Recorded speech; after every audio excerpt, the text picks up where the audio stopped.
Pour moi, la préparation d'un pilote, c'est quelque chose qu'on doit travailler tout au long de l'année.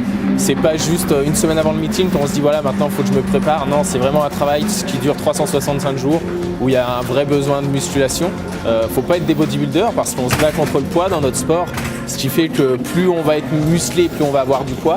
Mais voilà, il faut travailler du renforcement, du gainage, du cardio. Donc ça, voilà, c'est environ 3 séances de sport par jour d'1h30, 2 heures. Donc c'est pas énorme, mais malgré tout, ça demande un certain sérieux. En amont du meeting, moi, une semaine avant, vraiment, je réduis un petit peu cette préparation. L'objectif, c'est de ne pas risquer de se blesser, pas risquer d'être fatigué en arrivant sur le meeting. Et après, une fois qu'on arrive sur le meeting, c'est bien s'hydrater en permanence, bien manger, ne pas risquer de prendre des aliments qui peuvent nous rendre malades.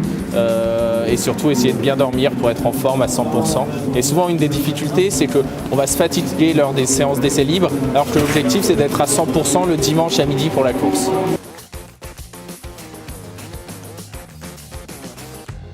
En alimentation, il y en a qui m'ont dit ça dépend un petit peu des pilotes. Moi, je vais prendre un petit peu de salade, je vais prendre un petit peu de pâtes, un peu de compote en dessert. Moi, c'est mes habitudes. Je sais que quand je fais ça, je me sens bien, je suis pas fatigué derrière, j'ai pas trop de risque d'être malade.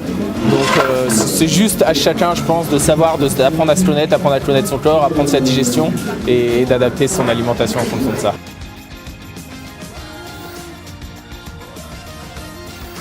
Ouais, hydratation très important. Il fait très chaud dans les voitures, on s'en rend pas compte, mais on a une climatisation, mais on s'en sert le moins possible parce que ça prend des chevaux, donc ça nous prend un petit peu de performance. Ce qui fait qu'il faut vraiment être bien hydraté parce qu'en permanence, on va boire aussi dans la voiture. Parce qu'en permanence, on transpire énormément et donc mieux on est hydraté, plus on est vigilant et plus on est apte à conduire à 100% pendant des relais de 2 heures.